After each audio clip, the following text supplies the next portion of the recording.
I want you to just picture something for a second with me. Imagine you decide to go out and buy one of those absolute state-of-the-art virtual reality headsets. Oh, yeah, like the really high-end ones. Right. But I'm not talking about the clunky plastic visors we have today. Yeah. I mean a totally theoretical, hyper-immersive rig. Oh, like full dive stuff. Exactly. So the moment you strap this thing onto your face, the haptic feedback kicks in, the neural link syncs up, and you just completely lose your baseline awareness. You completely forget you're standing in your own living room. Yes. You are fully immersed in this digital simulation where you can, feel the wind against your skin, you can smell the concrete after a rainstorm, and you genuinely, down to your core, believe that this digital world is the absolute base-level reality. Right, and so you just build a life there. You build a whole life. But then a glitch happens in the game. An impenetrable wall suddenly appears right in the middle of your digital living room. And because you have total amnesia about the headset, you think that wall is physically real. Exactly. So what do? You try to physically punch the wall.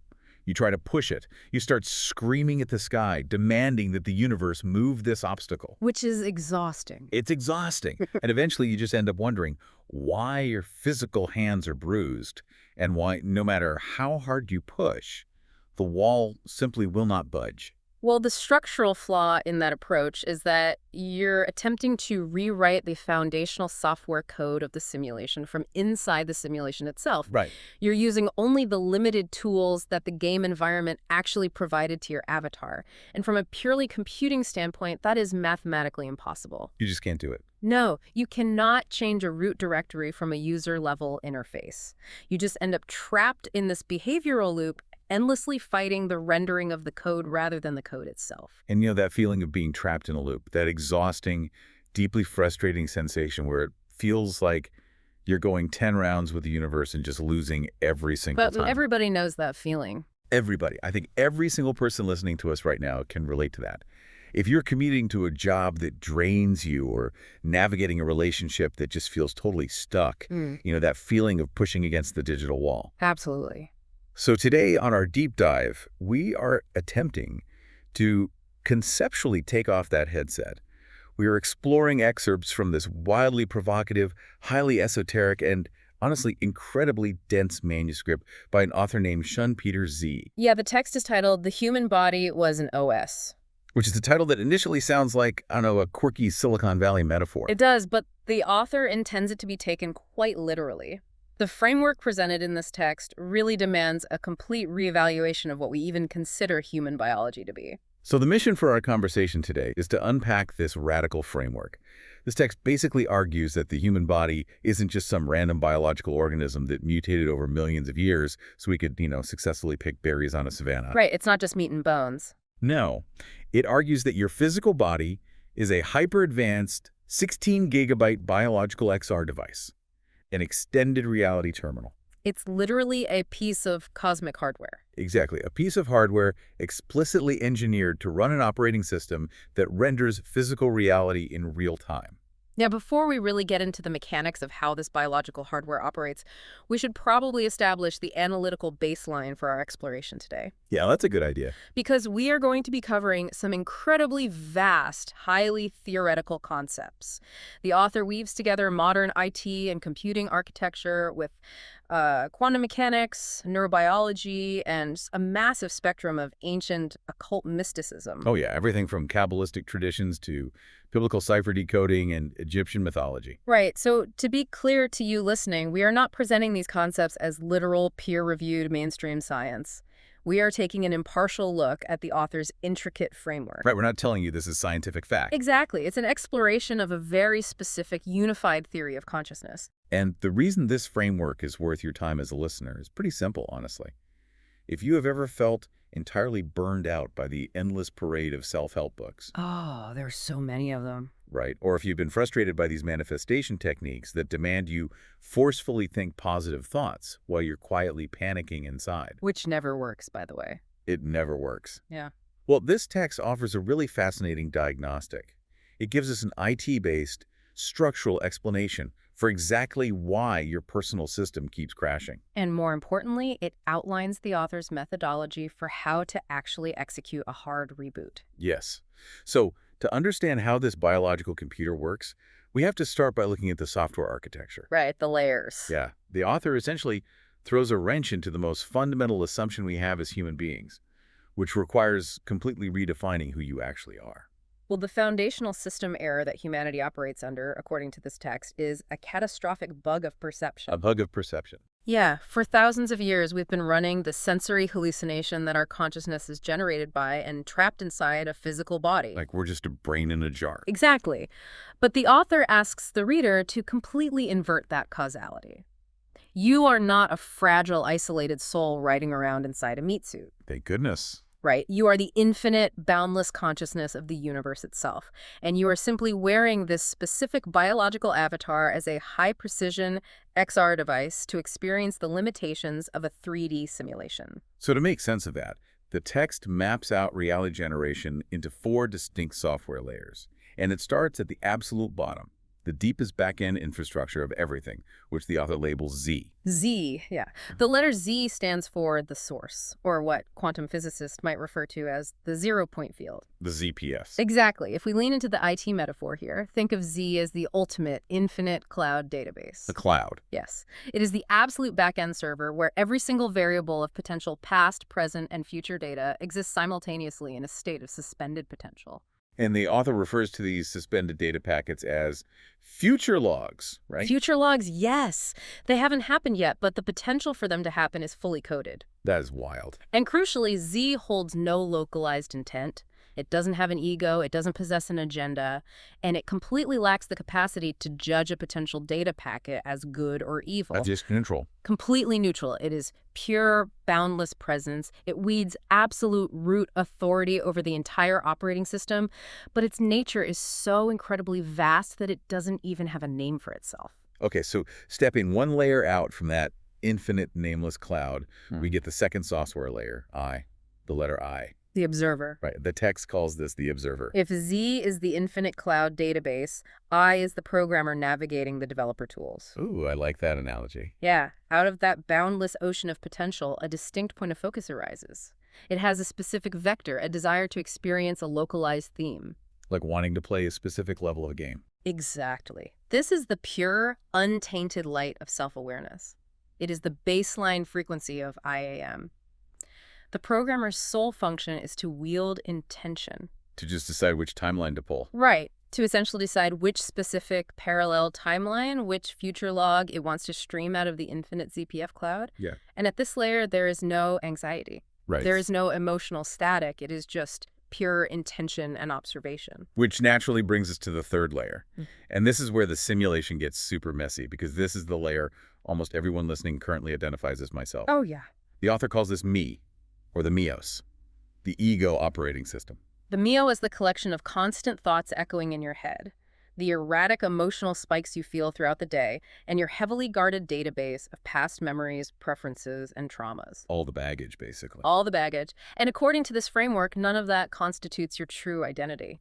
The TEVN defines me strictly as a local web browser. Like Chrome or Safari. Exactly like Chrome or Safari. It is simply an application pre-installed into your avatar so that you can subjectively interact with the data of the physical matrix. But the problem with a local browser is that it gets totally bogged down by cookies and cached data. It does. It operates entirely on automated conditional reflexes based on that cache data. If you experienced a trauma at age 5, your Mios saved that data into its cache. It bookmarked it. Right.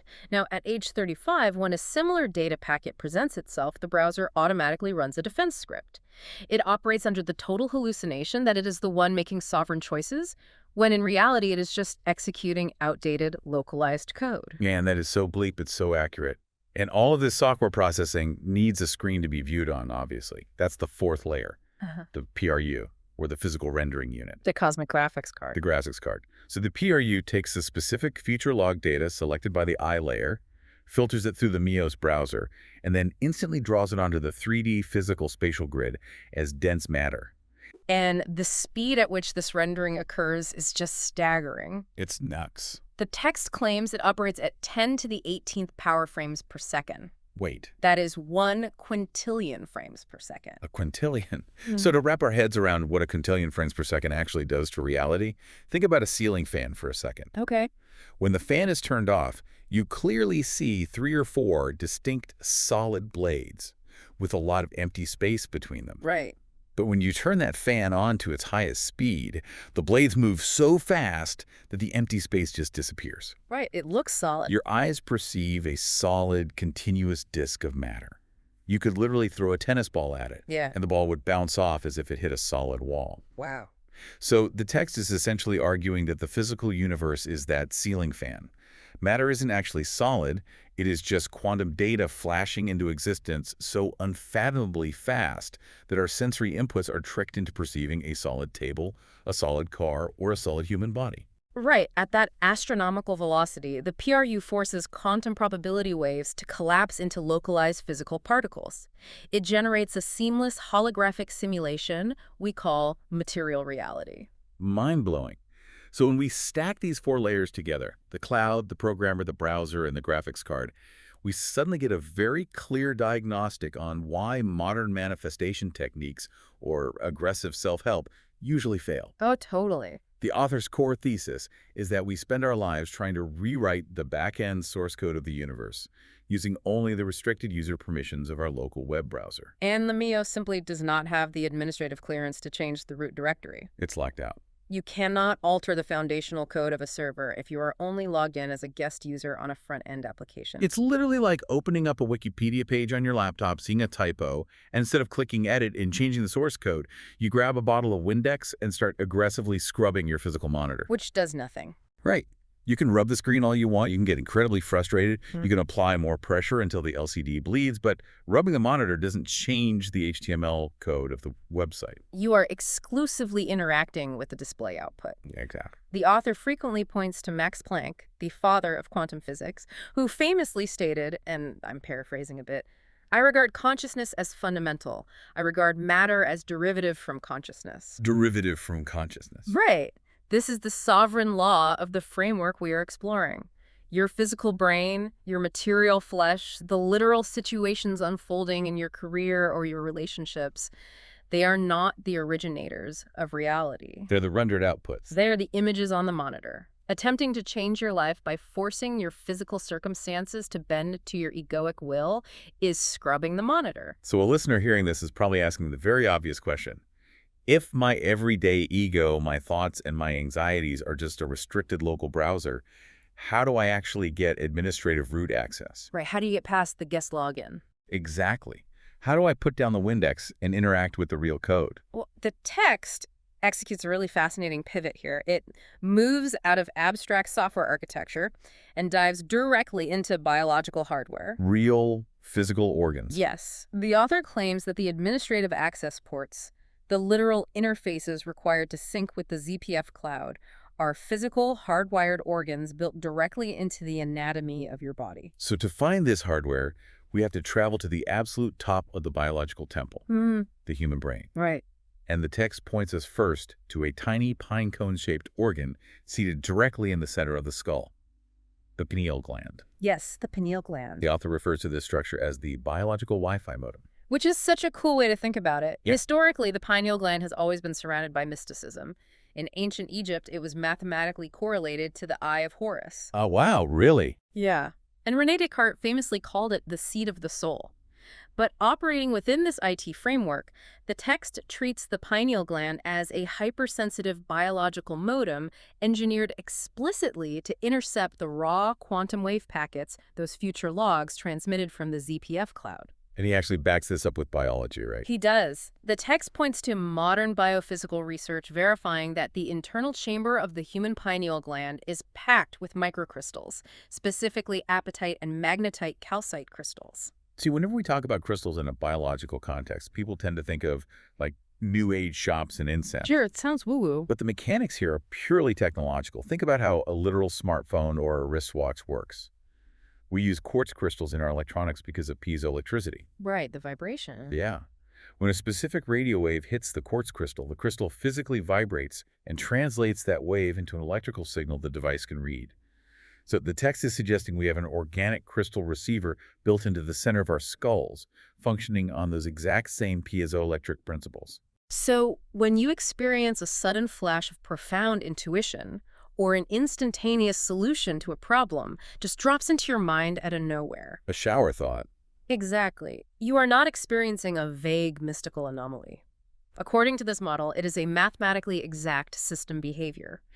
The microcrystals in your pineal gland are hitting physical resonance with specific quantum light waves streamed from the cloud, and they're downloading that raw data packet directly into your brain's neural grid. It's a literal download. Mhm. And the author pulls a wild, encrypted cipher from the Bible to back this up, specifically the story of Jacob in the Old Testament. Yeah, the biblical cipher decoding is a major pillar of the author's methodology. In the book of Genesis, Jacob spends an entire night wrestling in the dark with an angel. It is a grueling, exhausting battle. Right. As dawn finally breaks, Jacob secures a victory. He sees God face to face, and he names the exact location of this encounter, Peniel. The author argues this is not a religious fable. It is a highly precise, encrypted manual for hardware activation. The act of wrestling the angel represents the internal agony of fighting your final, most stubborn, egoic beliefs. Fighting the Mios. Right. And the exact moment your ego completely surrenders, when you stop fighting the simulation, your inner observer awakens. You reach the location Peniel, which is an undeniable phonetic match for Peniel. Peniel, wow. It serves as an anatomical code confirming that the death of the ego boots up the pineal modem. It's a brilliant connection, but it immediately creates a mechanical problem in my head. If the pineal gland is the modem pulling down these pristine updates, there has to be a mechanism that uninstalls the old buggy software that's blocking the download. Yes. Right, because if my Mios is convinced that the world is a hostile, terrifying place, that firewall is just going to reject the new code, we need an uninstaller. We do. And this brings us to a part of the brain called the fornix. The fornix. In mainstream neuroscience, the fornix is generally treated as a somewhat mundane data highway. It's an arch-shaped bundle of nerve fibers functioning as a bridge. Okay. It connects the hippocampus, which is the database where factual memories are stored, to the amygdala, which is the processor for high-voltage emotions like fear and aggression. So during our early development, the text says the fornix acts as a belief installer. Right. Imagine you're a child and you experience a traumatic event, say, being harshly ridiculed in front of a classroom. Ouch. Yeah. The raw factual data of that room from your hippocampus and the intense burning shame from your amygdala are soldered together right there in the fornix arch. It creates a link. It writes a restrictive automated defense program into your hardware that says, being seen is dangerous. I must hide to survive. And the author claims that when you manage to step out of the Mios and into metacognition, when you become the pure observer, you unlock a classified back-end mode of the fornix. A back-end mode. Yes. It mutates from a passive belief installer into a high-powered incinerator. So the text equates this arch-shaped bundle of nerves to the biblical Ark of the Covenant, which requires a bit of architectural context. Okay. If you look at the layout of ancient temples, like Solomon's Temple or even a traditional Japanese Shinto shrine, there is a specific sequence. You always start with two massive outer pillars. Right, like the entrance. Yeah. In Freemasonry, they're Jachin and Boaz. In Shinto, it's the Torii Gate. And those twin pillars represent the dualistic processing of the human system. Left brain versus right brain. Logic versus intuition. Fight or flight versus rest. Exactly. The sympathetic nervous system driving fight or flight versus the parasympathetic system driving rest. As long as your consciousness is bouncing back and forth between, am I winning or losing this argument? Or is this situation inherently good or bad? You are trapped in the outer courtyard between the pillars. You're running the Mios. You're running the Mios. But the text argues that the moment those two pillars hit perfect equilibrium, you drop into the middle path, or the 0 point. When that happens, hidden gateway opens, and you enter the innermost chamber of the temple, the Holy of Holies. The inner sanctum. Right. And sitting in the absolute center of that chamber is the Ark of the Covenant. It's a golden chest carrying a power so volatile it could disintegrate anyone who touched it without the proper authorization. And the anatomical mapping here is precise. The author states the Ark is not some artifact buried in the Egyptian desert. It is the fornix, seated directly inside the brain's third ventricle, protected by the dual hemispheres of the brain. That is so cool. And the etymological deep dive the author performs on the word fornix revealed its hidden operational parameters. The Latin root actually holds 3 distinct meanings. Okay. First, it means arch or vault. The text connects this to the concept of an archangel, decoding it as an arcangle, the specific vector of pure consciousness that flashes across this neural arch to execute a system update. Arcangle. That's clever. And the second meaning is super unexpected. In ancient Rome, fornix was slang for a brothel. A brothel? Yeah, because the sex workers operated under the vaulted arches of the city architecture. Wow. Okay, so the text argues this codes the neural node as the intersection of raw, high-voltage, creative electrical current, which we biologically interpret as sexual energy. Right. And the third meaning is fornax, the Roman goddess of the oven. It literally translates to a blazing furnace. Arch, brothel, furnace. Exactly. When you synthesize those concepts, the text is claiming the fornix is the internal alchemical furnace. It uses the intense, white-hot friction of your raw, unrepressed emotional charges as the actual fuel to melt down toxic belief networks. So to understand how emotional friction melts a belief, we have to look at the mechanics of observation. Okay. Usually when we feel a negative emotion, we attach a story to it. I am angry because my boss disrespected me. Right. There's always a narrative. And that story reinforces the neural pathway. But if you sit in the observer state, you strip away the story and just feel the raw physiological sensation of the anger burning in your chest. Just the heat of it. By holding that intense frequency without judgment or reaction, you are feeding raw voltage into the fornix. The heat of that unprocessed energy literally disintegrates the neural soldering between the memory and the emotion. It incinerates the legacy code. Okay, I have to pause here and look at this from a mainstream biological perspective. Because if the fornix is the absolute key to rewriting our consciousness operating system, why does standard neuroscience treat it like a background utility cable? That's a very fair question. Right. The prefrontal cortex is the undisputed star of the brain. It handles logic, complex language, and executive decision-making. Why would the most powerful administrative tool be a footnote in the medical textbooks? Well, the author anticipates that exact discrepancy. The text suggests it is a deliberate camouflage engineered by the system's architect. Yeah. Look at the prefrontal cortex. It's massive, it's highly complex, and it consumes an enormous amount of metabolic energy. It is the flashy user interface. Oh, I see. It's perfectly designed to make the ego hallucinate that it is the sovereign driver of the vehicle. It keeps the MIOs constantly occupied with planning, stressing, and calculating. Just keeping it busy. Meanwhile, the true administrative backdoor, the fornix, the incinerator capable of wiping the root directory, is left running silently in the background processes, entirely hidden from the everyday user. Wow. It's a brilliant security protocol designed to prevent the biological avatar from accidentally deleting its own operating system before it has reached the necessary level of conscious maturity. So the UI keeps the user distracted while the actual root commands are buried in a hidden terminal. That tracks perfectly with software design, honestly. It really does. Let's follow the data flow then. The fornix burns down the old bugs. The Pineal modem boots up and downloads the pristine future logs from the ZPF cloud. But that pure light data, those quantum waves, they can't just float around in the neural cavity. They need to stabilize in our dense 3D world. They need an output port. And that brings us to the actual hardware that manufactures physical reality, the throat. The fifth chakra. The text defines the throat as the reality printer. The pure light data downloaded from the cloud cannot fundamentally stabilize in this heavy material matrix in its raw waveform state. It's too ethereal. Exactly. It requires a powerful output device to mechanically collapse the quantum waves into physical particles. It must physically write the code onto the spatial grid. So it's the manifestation microphone. The author once again pulls a master cipher from scripture to validate this. The Gospel of John begins with the famous line, "In the beginning was the Word, and the Word was with God, and the Word was God." Right. Everyone knows that one. Well, the original Greek term translated as word is logos. The author argues this is not just poetic religious imagery. It is a highly technical system specification outlining the universe's native rendering algorithm. The rendering algorithms. Yes. The word is physical atmospheric vibration. It is an acoustic wave. So when the quantum light data passes through the throat, your vocal cords vibrate, and that specific acoustic wave disrupts the quantum field, forcing it to organize into solid reality. Precisely. Every single time you vocalize a word with pure intention, you are executing the exact same creative algorithm that birthed the universe. And the mechanical proof of this is found in the science of cymatics. Oh, I love cymatics. It's fascinating. If you take a metal plate, cover it in fine sand, and run specific sound frequencies through the plate. The sand doesn't just bounce around randomly. It forms shapes, right? Beautiful shapes. The acoustic vibration forces the chaotic sand particles to autonomously organize into highly complex, perfectly symmetrical geometric patterns like mandalas. And when you change the frequency, The matter instantly reorganizes into a new geometric shape.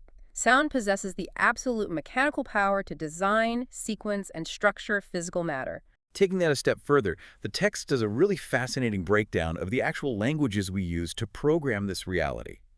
It contrasts different linguistic operating systems, specifically looking at English versus Japanese. This part is so interesting. English is heavily reliant on consonants. Words often terminate with a hard, abrupt stop, like the words world, strength, or stop itself. Right, they just end. The author categorizes English as a doing OS. It is engineered to condense, solidify, and aggressively particleize intentions directly into the material world. It's a phenomenal tool for building bridges, writing contracts, and linear logic. And the structural counterpart to that is the Japanese language, which operates as a vowel OS. Almost every single syllable in Japanese ends in a continuous vowel sound. It's the stones. Right. Therefore, every time a sentence is spoken, it releases a sustained vowel resonance into the atmosphere. The author categorizes this as a being OS. A being OS. It is engineered not to forcefully condense matter, but to continuously vibrate the ZPF with sustained resonance, effectively blurring the rigid, dualistic separation between the observer and their environment.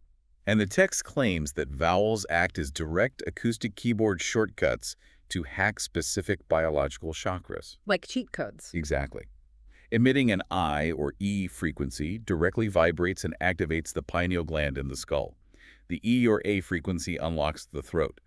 O resonates perfectly within the chest cavity to hit the heart. And M or U drops the vibration down into the pelvic floor. Right.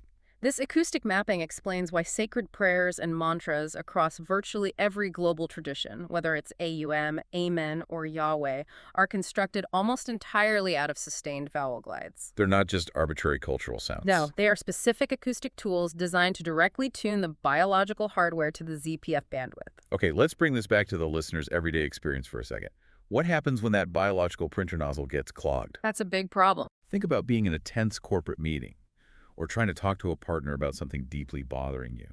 You know your truth, but out of fear of conflict, you swallow the words. Oh, absolutely. Have you ever felt that literal, physical lump in your throat? The author says this sensation is a literal system bottleneck, A backup. like a Wi-Fi data packet backing up because your printer nozzle is blocked by an ego firewall.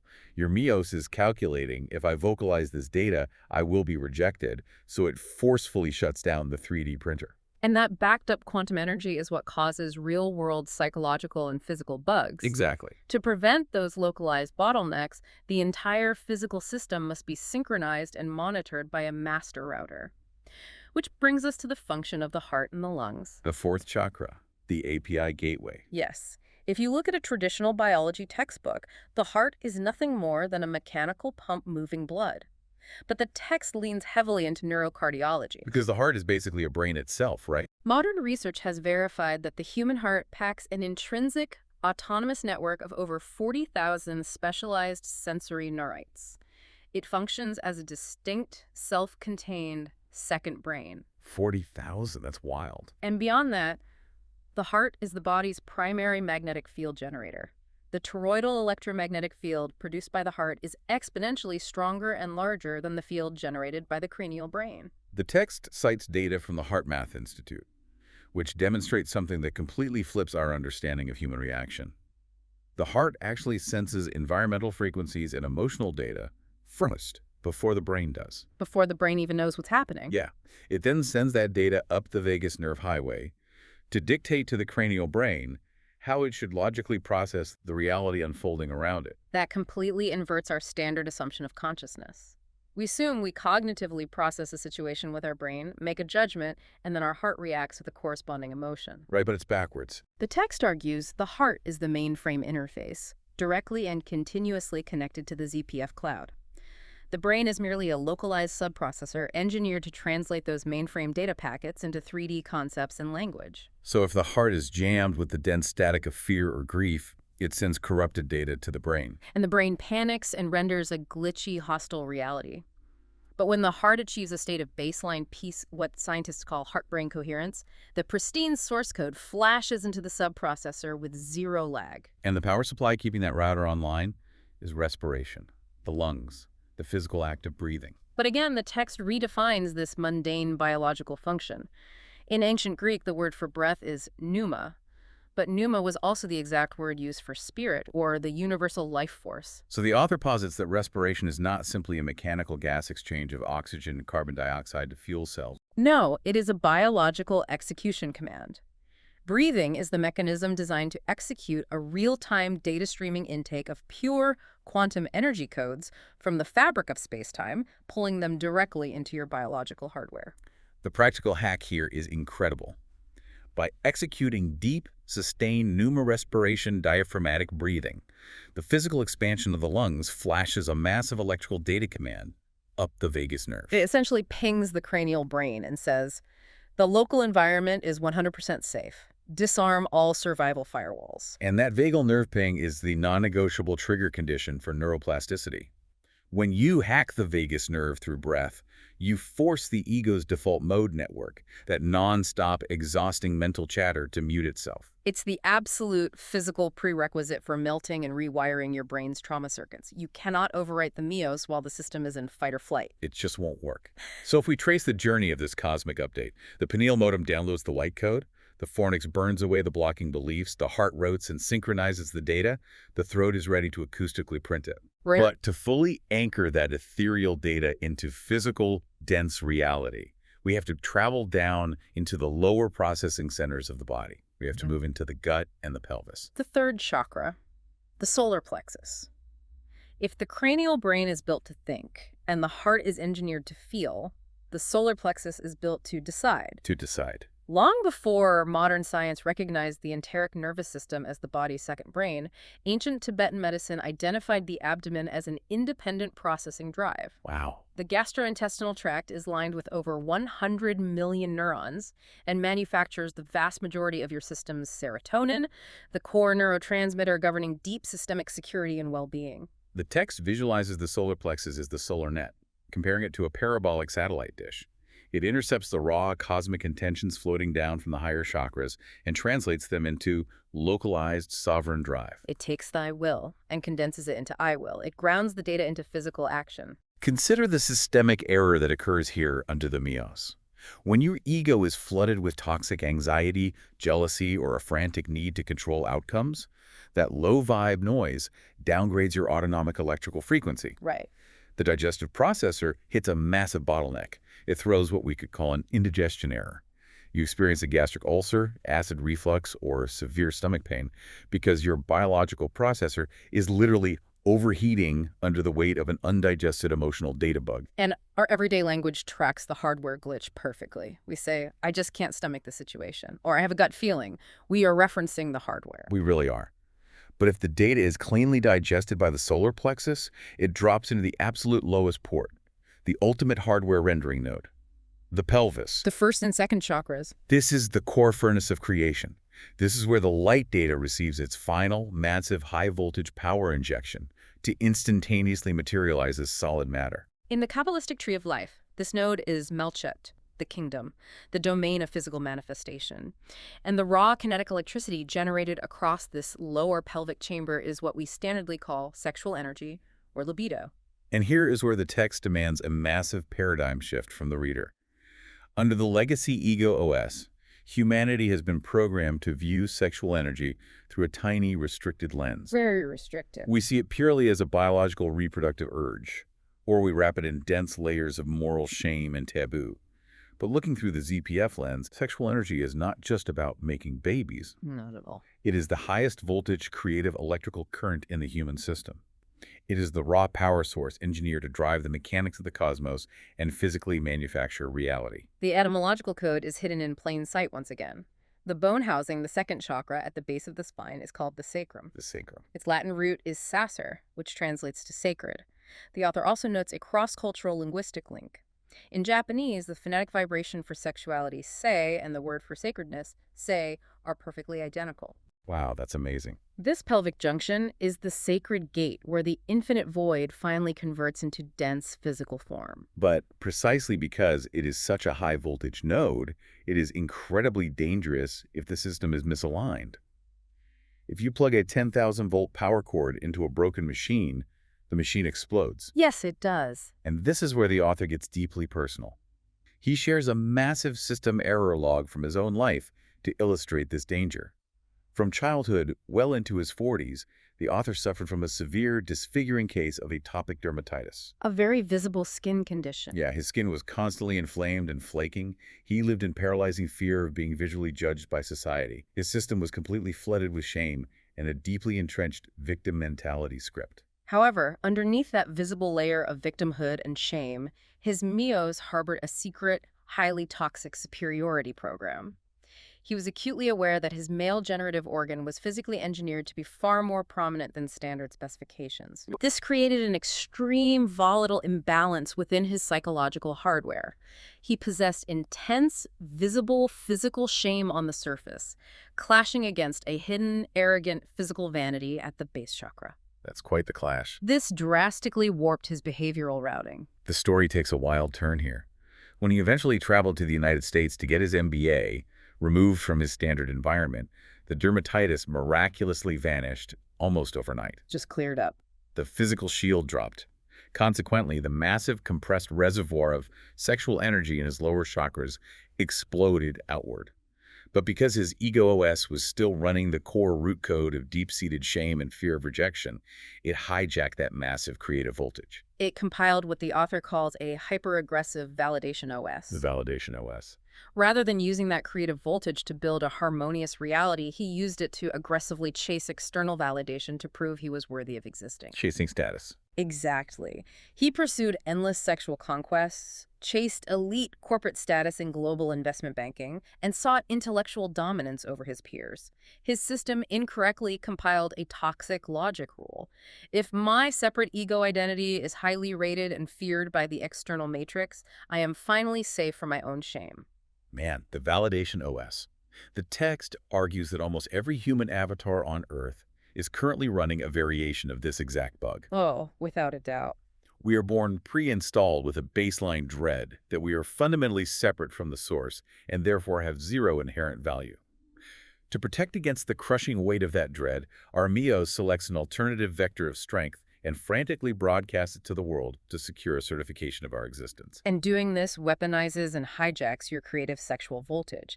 It causes a catastrophic energy leak. To help the reader diagnose their own system, the author breaks this down into 5 universal armor profiles that we utilize to leak this energy. Let's analyze the diagnostic for each. Okay, let's go through them. First, we have the ruler archetype. They wear the armor of control and dominance. The micromanagers. Exactly. Their hidden internal shame is a profound terror of powerlessness. To validate themselves, they hypermanage their staff, their children, and their environment. They leak massive amounts of voltage through chronic panic that if they let go of the steering wheel for 1 second, their world will collapse. Second is the everyman archetype. They wear the armor of conformity. Right. Their hidden terror is true isolation and being ostracized. They frantically copy the standard template of success, the approved house, the stable job, the culturally standard opinions, just to prove they belong to the herd. They blend in. They leak their energy by viciously judging or attacking anyone who stands out, Mm. because nonconformity threatens the fragile illusion that being normal equals being safe. Third is the hero archetype. This is incredibly common in modern corporate culture. They wear the armor of overwork and struggle. The hustle culture, folks. Yes. Their hidden shame dictates that if they do not produce top-tier superhuman output, they have no right to exist. They constantly choose the most grueling, high-friction path, flexing their exhaustion as a badge of honor. Wow. As a result, their rendering engine is forced to endlessly manifest crises, demanding bosses and enemies just to give their hero identity something to fight against. Fourth is the spiritual seeker, or the sage. They wear the armor of esoteric data. The know-it-alls. Sort of, yeah. Their hidden shame is a profound failure to navigate the mundane, messy material world. So they build a massive firewall of spiritual ego. Oh, I see. They dismiss everyone around them as sleeping 3D NPCs while styling themselves as an elite, enlightened 5D starseed. It is an insidious defense mechanism to avoid real human integration and vulnerability. And finally, the caregiver archetype. They deploy the armor of self-sacrifice. Their absolute terror is abandonment. They constantly project the cloak of overdevotion, appearing to be the embodiment of pure, unconditional love. But there's a catch. A huge catch. The back-end script running their behavior is screaming, "Look how much I sacrifice for you. You mathematically cannot abandon me." Oh, that's dark. They unconsciously construct toxic codependency, keeping the people around them weak or reliant just to remain the essential savior, leaking all their energy into silent resentment and exhaustion. I'm going to pause and ask you, the listener, directly. I- As you hear those descriptions, which of those 5 armor sets are you wearing right now to prove to the world that you have value? It's a tough question to face. It is. Are you the exhausted hero, burning the midnight oil to prove you matter? The controlling ruler, terrified of trusting your team? The self-sacrificing caregiver, quietly keeping score of everything you do for your partner? The surface aesthetics of these profiles look different, but the underlying source code is mathematically identical. Comparison leads to shame, which triggers defense, resulting in a validation flex, ending in a catastrophic system drain. So the million-dollar question for you, how do we stop this energy leak? How do we take that raw, sexual, and creative voltage and route it correctly? Well, the author explains that the fix requires utilizing the hardware we discussed earlier. You must run your specific validation loop, whether it's the hero or the caregiver, straight through the white-hot fire of the fornix furnace. The incinerator. Yes. You must observe the terror of being unvalued without trying to fix it.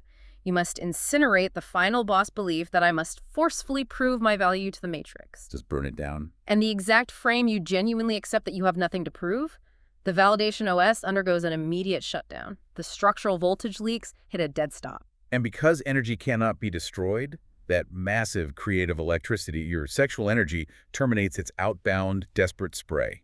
It reverses its vector, surging vertically straight up the spinal column to directly power the pineal modem. Right. This massive upward surge of energy travels along the body's main data cable, which brings us to the spine. The spine. In yogic traditions, this is the Sushumna channel. Exactly. The human spine is precision engineered with exactly 33 vertebrae, extending from the pelvic base all the way up into the skull. And the text points out how the number 33 is a hard-coded cosmic cipher mapping this exact biological elevator shaft. The number 33 shows up literally everywhere once you start looking for it. Oh, everywhere. Jacob's ladder in the Bible, the vision of a ladder linking the earthly lower chakras to the heavenly upper chakras. Jesus Christ achieving his final resurrection at exactly 33 years of age at a location called Golgotha, which literally translates to the place of the skull. Meaning the creative energy climbs the 33 steps of the spine to trigger the reboot inside the skull. Exactly. Even the 33rd degree of Freemasonry, representing the highest level of an initiate who has fully unlocked their pineal modem and integrated their hardware. We even see this cipher embedded in modern pop culture mythology. In The Matrix, the climax of the first film occurs when Neo is shot by Agent Smith. He undergoes total ego death and resurrects fully awakened as the One, capable of seeing the raw green code of the simulation. All right. He is shot in room 303. In occult cipher decoding, the 0 is often omitted because it signifies the void or the unmanifest. Remove the 0 and you have 33. 3 and 3. It represents the death of the localized ego after climbing the entire ladder of the 33 vertebrae. So the energy hits the top of the spine, it floods the brain cavity, it powers the pineal crystal, and then it executes a direct login pass into the deepest, most foundational root directory of your biology, your DNA. Your DNA. Modern genetic research has verified that DNA is arguably the most powerful data storage medium in the known universe, packing roughly 215 million gigabytes of data per gram. That is just incomprehensible. It equates to about 16 gigabytes of dense, complex data stored inside the microscopic nucleus of every single cell in your body. Yet for decades, mainstream science has claimed that up to 96% of this genetic code is non-functional junk DNA. Junk DNA. The author says it is an engineering absurdity to think that 96% of the universe's ultimate storage drive is literal garbage. It makes no sense. That 96% is not junk. It is the highly encrypted, pristine master assembly instruction sheet. It is the dormant system blueprint engineered to upgrade your avatar OS so it can seamlessly navigate a perfect reality without friction. And the mechanism that activates his blueprint is epigenetics. Think of your genome as a massive piano keyboard. The keys don't play themselves. The environment dictates which keys are struck. Right. When the pristine light codes streaming down from the ZPF hit the fully powered hardware of a coherent system, they act as the piano player. They trigger those dormant epigenetic switches, turning specific gene expressions on and off. So your biology literally begins to autonomously synthesize new proteins, rewiring the neural pathways. It auto-renders a physical hardware upgrade at the cellular level. But the text gives a massive warning here. This firmware update is not a peaceful, glowing, incense-burning meditation session. It's not fun. No. Right before this biological upgrade can finalize and save the new parameters, the legacy Ego OS fights back with everything it has. It recognizes it is about to be deleted. It panics. It executes its absolute maximum system error warning. In behavioral psychology, this mechanism is known as an extinction burst. An extinction burst occurs right before a deeply hardwired survival script is finally eradicated. A person trying to quit smoking might do well for weeks, and then suddenly experience a craving so violently intense it feels like they will die without a cigarette. The system violently intensifies its localized panic one last time to test if the old rules still apply. The text codes this intense biological panic as the Esau phenomena. This comes from Genesis chapter 33. There's that number again. 30. Jacob has just awakened his pineal gland after wrestling the angel. But immediately after this profound spiritual upgrade, he looks up and sees his estranged brother Esau marching toward him with an army of 400 armed men. Jacob is plunged into raw physical terror, convinced he and his family are about to be executed. The Mios is screaming that the upgrade failed and reality is hostile. But when the two brothers finally collide, Esau just throws his arms around Jacob, embraces him, and kisses him. The army was a threat only in Jacob's mind. The fear was a massive rendered optical illusion to test his new operating system. And the author grounds this ancient cipher by sharing his own grueling Esau phenomenon. In early 2026, right as he was finalizing the integration of his own inner beliefs and shedding the validation OS, a catastrophic reality loop rendered in his physical life. What happened? His corporate KPIs plunged dramatically. This led to an imminent cash-out crisis within his company, bringing the very real threat of total payment default, public humiliation, and bankruptcy. His biological hardware triggered maximum emergency alarms, screaming at him to revert to his old ruler hero armor, to fight, to micromanage his team, to desperately manipulate the external environment to secure capital. But he didn't do it. He executed a completely counterintuitive command. He entirely terminated all corrective actions he stopped doing. He refused to send the frantic emails. He refused to yell at his staff. He walked directly into the fire of the fornix. He just sat in his office, fully experiencing the drilling, nauseating stomach pain and freezing dread of bankruptcy, recognizing those sensations as the welding sparks of his neural circuits being violently rerouted. And instantly, without his intervention, the external environment organized itself. The banks autonomously agreed to rescheduling. Capital streamed in from entirely unexpected channels. The crisis resolved flawlessly on its own. Okay, now, as the host, I have to jump in and heavily push back on this concept. The author is essentially advocating for doing absolutely nothing during a massive, potentially life-ruining crisis. I know it sounds crazy. If my business is failing or my spouse is leaving me and I just sit on the couch feeling my feelings, my life is going to collapse. How does the text possibly justify this total passive surrender? It is the most critical pushback to this entire framework. To the Mios, this sounds like suicidal negligence. Absolutely. The text justifies this surrender through a concept called Tariki Hongen, which is a foundational Buddhist principle translating to absolute reliance on other power. Their power. But the author strips away the religious submissive gloss. In this IT framework, it is the highly logical act of completely shutting down the tiny, glitchy manual steering wheel of the Ego OS and delegating 100% of the rendering permissions to the infinite computational algorithms of the ZPF mainframe. But how does that actually alter the physical events of a crisis? What is the mechanical translation of that? It triggers a phenomenon that neuroscientists call Bayesian unbinding. The human brain is fundamentally a predictive engine. It constantly runs Bayesian mathematical models based on past trauma data to forecast the future so the avatar can survive. If someone throws a baseball at you, your brain instantly predicts the arc of the ball so you can catch it.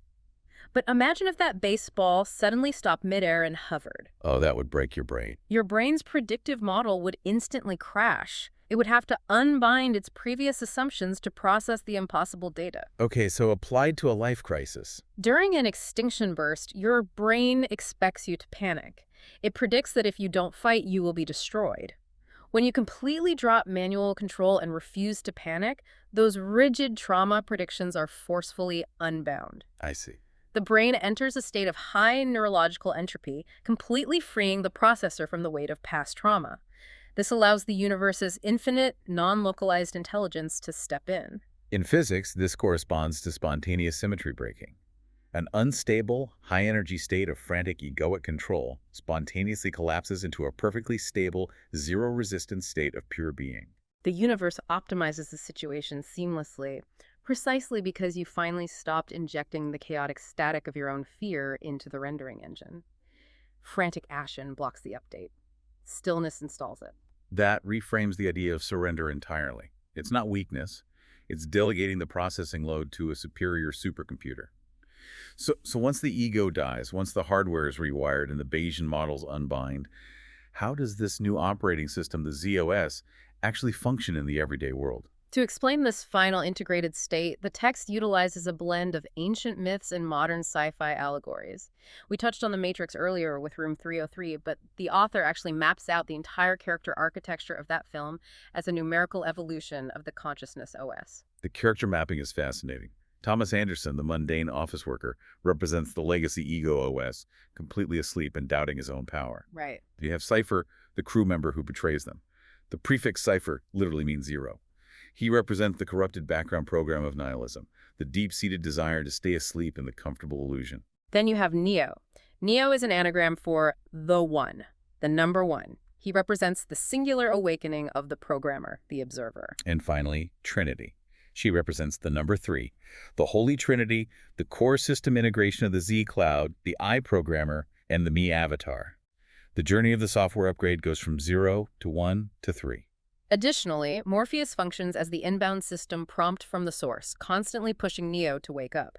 Conversely, the architect represents the legacy Newtonian rules of the Matrix, the rigid laws of cause and effect that treat Neo's free will and administrative access as a dangerous systemic anomaly that must be balanced. It's a brilliant, highly accessible mapping of a complex software upgrade. The author performs a similar cipher decoding with ancient Egyptian mythology, specifically the foundational story of Osiris and Isis. And he leans incredibly hard into phonetic English puns here, which sounds a bit absurd at first, but it actually creates a really sticky conceptual framework. Let's track the data log of that specific myth. King Osiris, the ruler, is assassinated and physically chopped into 14 pieces by his jealous brother Set.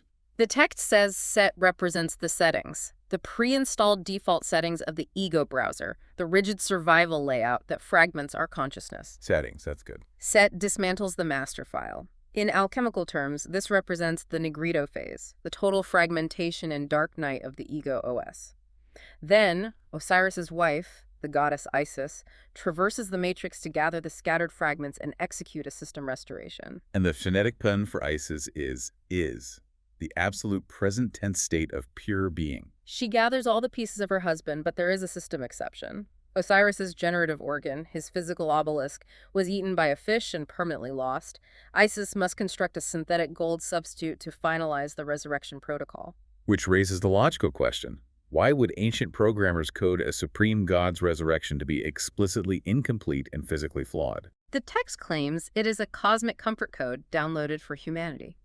It dictates that your biological avatar does not need to achieve a state of flawless, unblemished, hyper-healed perfection to boot up the Creator OS. That's reassuring. Even with your lingering trauma chips, your physical scars, or missing components, the system can initialize perfectly. And the phonetic pun for Osiris himself, OS Rise, the reboot of the operating system. Once resurrected, Osiris steps down from the front-end throne to become the lord of the underworld. The text translates the underworld to the back-end engineering department. He hands the front-end physical rendering over to his son, Horus. And Horus equals Holus, the integrated, unfragmented collective identity of the ZPF. It is an incredibly cohesive, although highly unorthodox, mapping of psychological and spiritual integration. And this brings us to the text's ultimate redefinition of the highest spiritual goal: ascension. When most people in the spiritual or self-help space hear the word ascension, The legacy browser expects a literal, physical warp event. They picture teleporting into a soft, glowing, five-dimensional sky paradise where bills don't exist. I'm going to raise my vibration and escape this painful 3D world. The author aggressively flags that expectation as a total system misinterpretation. Because the physical world is strictly a holographic display output generated by your internal consciousness OS, ascension has absolutely nothing to do with flying away to a separate physical coordinate. You cannot escape a hologram by moving to a different part of the hologram. Exactly. Ascension is defined here as the real-time phenomenon where the version of your baseline operating system completely shifts. It re-renders the exact same physical living room, the exact same corporate job, and the exact same interpersonal relationships, but projects them as an entirely separate data stream with zero friction. You simply shift your PRU, your cosmic graphics card, from querying your trauma cache to directly fetching the pristine wave packets of the future logs. But the text offers a very practical warning here. During this migration phase, you will experience backslides. You will feel like you've suddenly been dragged by the throat back into heavy, suffocating 3D drama. An urgent invoice deadline hits, or someone cuts you off in traffic, and your nervous system reflexively reloads the old browser cache. The text brilliantly categorizes these relapses as nightmare advertisements. Imagine you are streaming a stunning high-definition 5D movie on your newly upgraded system. But because your historical cache hasn't fully cleared out yet, a dark, terrifying, low-res 3D commercial suddenly interrupts the stream. The crucial instruction is, you do not panic. You don't mash the controller trying to skip the ad. You simply sit back and wait for the advertisement to expire, carrying the absolute internal knowing that the master movie file running in the background is fundamentally uncorrupted. The ultimate instruction here, the master command line for living in the upgraded ZOS, is just 3 words. Let it render. Let it render. Take your tight, sweaty hands off the manual steering wheel of your life. Stop utilizing the frantic million secrets of self-help manifestation to forcefully bully your reality into shape. Just sit back, hold a state of coherent peace, and marvel at the autonomous, perfect drawing of the universe happening right in front of you. It is a profound paradigm-shifting call to move away from the exhausting, friction-heavy paradigm of doing and rest in the limitless, generative power of simply being. As we wrap up this incredibly dense deep dive, we want to leave you, the listener, with a highly actionable takeaway. How do you actually initialize this coherent state on a daily Tuesday morning? The author outlines a 3-minute morning OS tuning routine. It's essentially a bio command to mechanically link your pineal modem and your heart router before you start your day. The first step utilizes a yogic technique called the Kachari Mudra. You sit in a relaxed position, close your eyes, and gently curl the tip of your tongue upward, pressing it firmly against the roof of your mouth, directly behind your upper front teeth. According to the text's anatomical mapping, this physical pressure subtly stimulates the hypothalamus gland and flips the hardware switch to boot up the pineal modem. Step 2 involves acoustics. Emitting an sound. Keeping your tongue locked on the roof of your mouth, you focus your physical breathing on the in-between space, that silent, suspended gap between your inhales and exhales. If your Mio starts chattering about your to-do list, you keep your lips sealed and execute a deep hum. That internal acoustic vibration literally shakes the sternum, hacks the vagus nerve, and forcefully opens the heart router. Step 3 is visualization. While humming, you deeply visualize a thick, radiant golden cable linking your activated pineal modem in your head to your open heart router in your chest. You establish a continuous, unbroken circulation of pneuma, the cosmic breath, flowing between the two terminals. But there is highly critical debug warning here. You must execute this entire routine with absolutely zero expectation of gaining wealth, achieving status, or fixing your specific problems. Why is expectation so dangerous? Because expectation is rooted in the belief that you currently lack something. It is rooted in fear. If you execute the code while feeling lack, your PRU will faithfully and flawlessly render exactly that, a physical reality of lack. You must set an intention of abundance and peace, but you must detach completely from the specific desire or outcome. You don't use this administrative connector to forcefully attract a new car or a promotion. You just sync up the hardware, silence the localized static, and let the cosmic mainframe do the heavy computational lifting. Which brings me right back to where we started our conversation today. We talked about waking up inside a highly immersive VR headset, realizing with exhaustion that you've been bruising your physical hands by punching a digital wall. If this framework holds even a fraction of truth, If your physical body is truly just a biological VR headset, and your physical reality is rendering at a quintillion frames per second based purely on the background electromagnetic frequency of your heart. What are you unknowingly commanding the universe to 3D print for you today through your unexamined, deeply hidden fears? And what happens if you finally drop the controller, sit back, and just let it render? It is an incredibly profound question to sit with as you navigate your day. Thank you for joining us on this expansive deep dive. We highly encourage you to question your own legacy codes, check which armor profiles you might be wearing to the office tomorrow, and maybe, just for today, try taking your hands off the wheel. We'll catch you on the next one.